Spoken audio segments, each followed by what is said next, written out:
what the contents are, and we'll see that Gerry has an Utter End, a Slumgar, an Abzan Charm, a Siege Rhino, a Flooded Strand, and a Bloodstained Mire. I like the discard spells having a little more texture to them in this format. Thoughtseize is kind of lame. I like pick the cards you want to be good against more than I just do this because why wouldn't you do this? I lose 2. Oh, there's a cost. I lose 2 life, okay? I like when duress is good in formats. Yeah. I also like it when it's not good. I just like that it exists and people can go to it when they think the metagame's spell heavy, and when it's not, play something else. Here's Hangerback Walker. Thompson will sacrifice the Flooded Strand. Get himself a Prairie Stream. Gonna get that mana online. And the thing about Thompson's build of this deck is if he's able to get to the late game, life is pretty good. But another thing that's really nice for Abzan aggro, one of the cards that can never beat, Elspeth. Out of the format. Yep. We've said that quite a few times here this weekend. Radiant Purge the draw there for Thompson.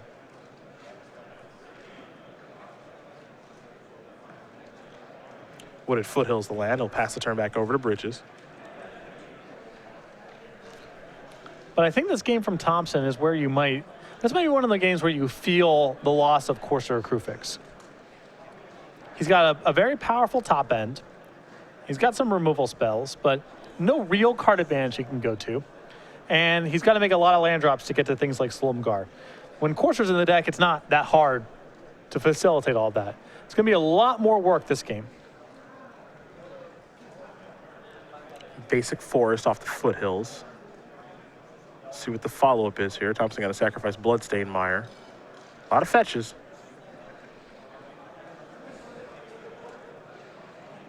That's what this one's all about. That's how his mana base is built. That and Battlelands, you won't find any Tri-lands here. Now this fetch for Thompson reveals a small achievement unlocked. That's a second basic. So now fetching going forward, he can focus just on getting Battlelands. It's time for a Siege Rhino. Hangerback Walker is going to grow up into a 2-2 there for Bridges, and we're going to head back Yusef's way. Utter End the draw.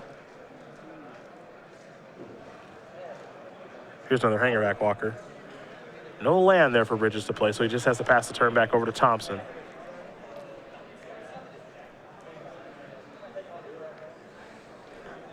Looks like the Rhino's going to come into the red zone. And keep in mind, cards in Gerry Thompson's hand right now: Utter End, Slumgar, the Drifting Death, Radiant Purge. I really like that play that we just saw from Bridges there. He blocked with the Hangerback Walker. He knows about Utter End in Thompson's hand. He knows that Thompson is probably waiting for Bridges to pump the Hangerback Walker so then he can exile it with Utter End. Bridges realizes this is the case and just says, okay, if you pass, I pass. Now you never get priority again, and I get my 2 tokens. And Bridges will draw. Den Protector is what he's found. Still stuck on lands, though.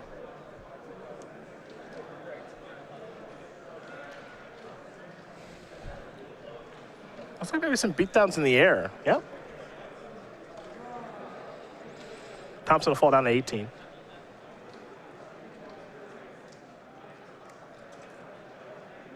Now there's a copy of Murderous Cut. Kiss the Rhino goodbye. Over to Thompson we go.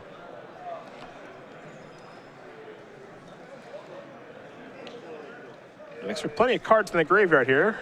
Gerry has some interest in flipping Jace. It looks like that's where he'll start. So time to draw and discard. The Telepath Unbound will be with us in just a moment. Looks like there goes Reeve's Soul. Now Bloodstained Mire. You mentioned achievement unlocked. Now, yeah, can just focus on getting Battlelands.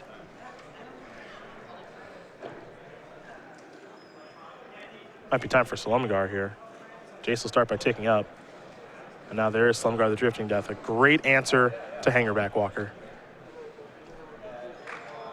Don't forget Radiant Purge and Utter End in hand there for Thompson. There's a 4th land for Bridges finally. And here's a Siege Rhino.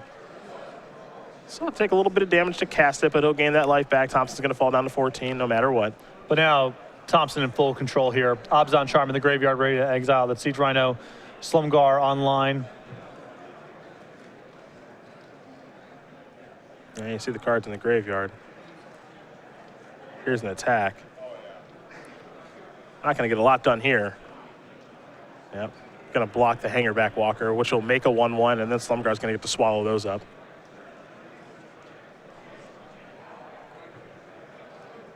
Hiya! Trigger. Kill all those 1/1s. Leave you with a Siege Rhino.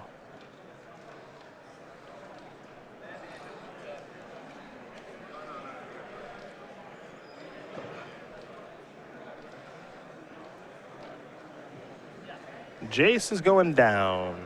Obzon charms all around. But Gerry wants cards. He doesn't have any interest in killing the Rhino. A really bad sign for Bridges. Not great. Well, he does have Radiant Purge, so that'll take care of it just fine. Lumbering Falls was the land there for Thompson. Siege Rhino the draw.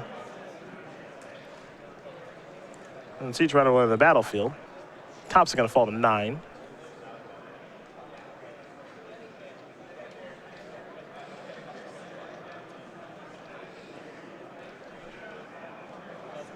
There's a Cinderglade. And a lot of Thompson's removal, I don't know if this is on accident or on purpose, but a lot of it focuses on exiling. I have a feeling that's on purpose. That's my best guess. Time to turn up the heat here. Attack for 6, Lumbering Falls. Our first activation. Yep. And that's going to do it for this game. Gerry Thompson going to tie things up here against Yusef Bridges. 5-color Bring to Light knobs on aggro, getting ready for game number 3. I'm going to throw this out there. Okay. Might be a controversial, unpopular opinion. Gotta say anyway. Yeah. I think Bridges really needs to consider boarding out Hangerback Walker. Seems so slow in this matchup. And Gerry has so much removal that answers it as cleanly as possible. I don't think that's an accident either. Yeah. With the way with the way the removal has been set up. A lot of clean answers. Slumgar in the deck to clean up the tokens. Yeah. Just does not seem great to me here. And it's a very slow threat, and Bridges needs to be the aggressor. Yeah, he does have some aggressive draws available with Air of the Wild, Siege Rhino, Anafenza, stuff like that. He is kind of in this weird spot where he's definitely Obzon aggro, but a little bit more mid-rangey. So you're thinking he needs to try to gear things? If Bridges wants to bring in the Evolutionary Leap, then that changes the equation quite a bit.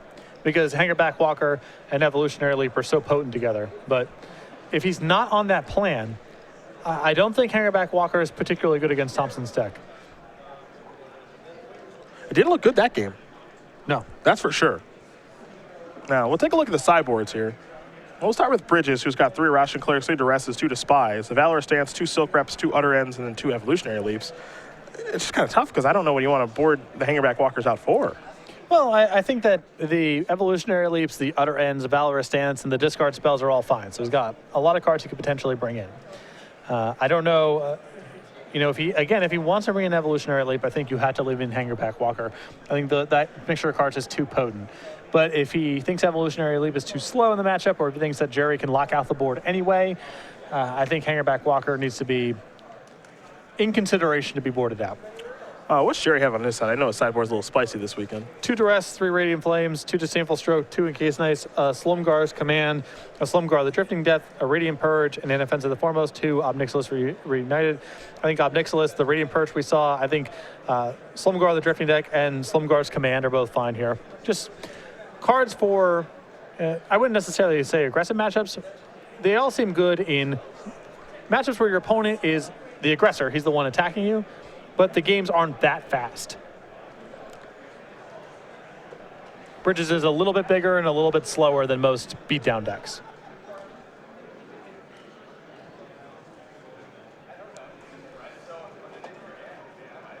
I think he may have put Gerry on the play. Okay, never mind. I would have been very surprised. Yeah.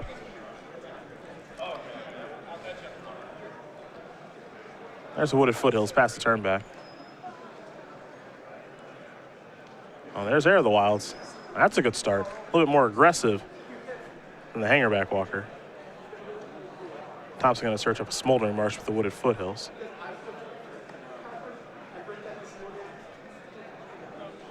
It's another card that's been just kind of hanging out for a little while. Yep. Good 2-drop. Actually pretty easy to cast. You want to build 3 and 4 color decks, with a core color or 2 core colors. splashing a lot of different stuff. You want a lot of single mana requirements. Air of the Wild seems great, and a lot of the cards you're splashing for are going to turn on Ferocious. There's Jace. And Basic Island on the way. Air of the Wild's come across here for 2. Thompson's going to fall down to 17. See what the follow-up is here. Assuming that there is a follow-up for Bridges. It is. Another copy of the Wilds. But I think he might have to stop there. And he does. So over to Thompson. Utter end the draw. Jay's pretty great in Gerry's deck. Pretty easy to cast on turn 2. And smooths out a lot of the draws. Yes. Gonna start by activating Jace. Crux of Fate the draw. Might want to hold on to that one. Depends on the mana considerations. Not the easiest card to cast, but very powerful against Bridges' deck. Utter end about to be discarded. Windswept Heath is the land. Now we go over to Bridges. Can he find land number 3? He does. It's a copy of Atlanta War Waste. It's a big deal.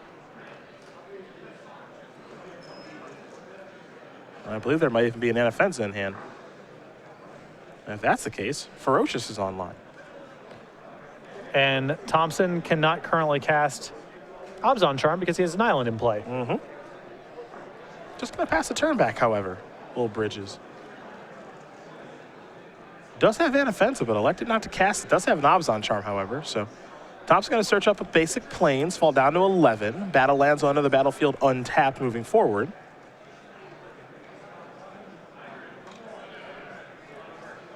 Windswept Heath to draw.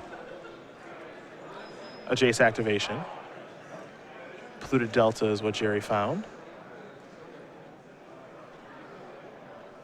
Looks like that'll be discarded. And Jace will flip. The Telepath Unbound has arrived. Starts at 5. We'll see where it goes.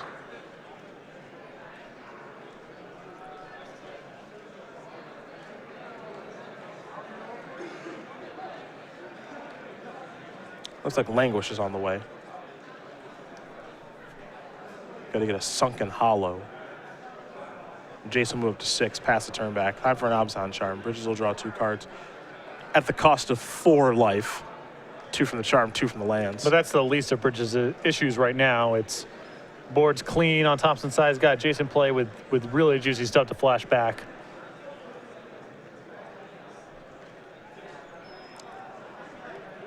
Utter End may have been the draw here for Yusef. There's a Forest. Feels like Jace's only vulnerability is against red decks.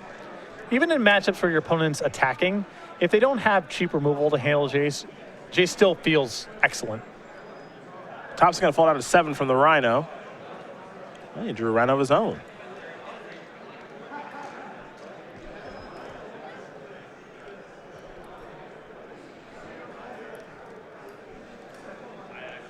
And now, wow, Oh, boy. Guiltleaf Winnower. Oh, boy. This is another one that I think we might be seeing more of show up. This is a fun of. It's pretty fun for Gerry right now. I mean, destroy target non-elf creature whose power and toughness are not equal. 4 does not equal 5. Bye-bye Siege Rhino.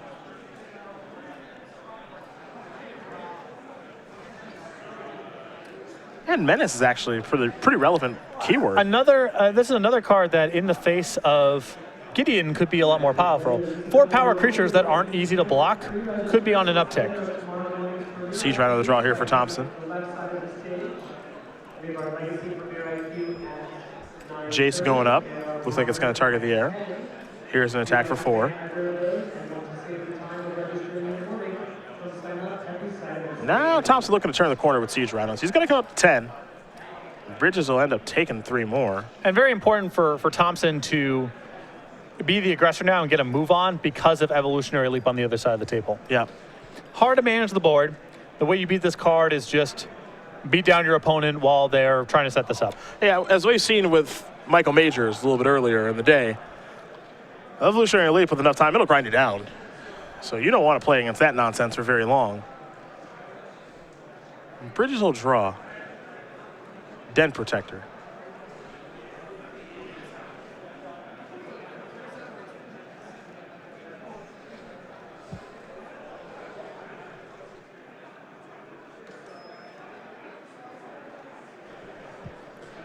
Things have gotten pretty tough here for Yusef.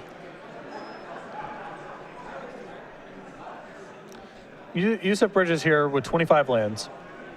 A lot of people who played Abzan aggro prior to the rotation advocated 26.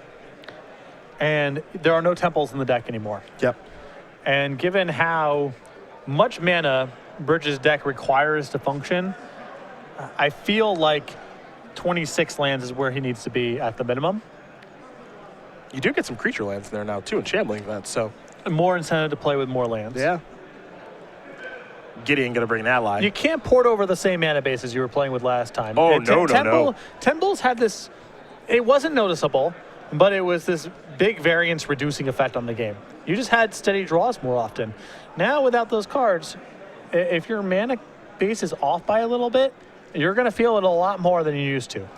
The Winnower and the Rhino were coming in. And if Bridges takes this, he'll get cleaned up by Siege Rhino's enters the battlefield trigger. And the Gilt Leaf Winnower, well, it's got to be double blocked because of Menace. Menace feels kind of tacked on there, but it's real relevant right now. I don't know, Menace plus Necrotal seems like a combo to me. Yeah, fair. Yeah, I mean, yeah. You know, not tacked on. That's a real keyword on a creature that comes into play and kills something. Siege Rhino going to get blocked. There'll be some trample damage here. Thompson will have to lose the Siege Rhino because of Death Touch. I think that was. Oh, no, you're right. No, Jace. you're shrunk. Yeah, never mind. Excuse me. And there's another Rhino. Bridges down to 1. Picked up another copy of Gideon, but there's no way out of it for this one.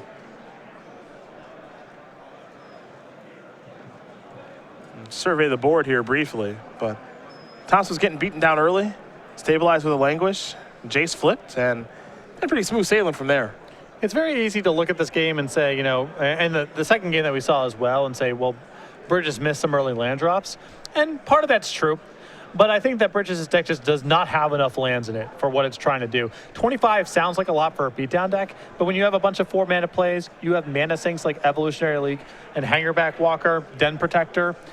He's got Wingmate Rock in the main deck. I think you just need to be playing with more lands than this, especially now that the deck does not have temples. Pretty important that you hit your land drops on time, too. This deck is hungry. This deck does not do very much until it's got, 4 or 5 mana in play. Then it really starts to hum. And in the games we watched, it just took Bridges way too long to get off the ground, and Thompson was able to swallow him up with some removal spells and a smooth curve. Gerry Thompson going to win this match here over Yusef Bridges, 2-1. 5-color Bring the Light moves on to 7-1. That means Thompson will be into day number 2.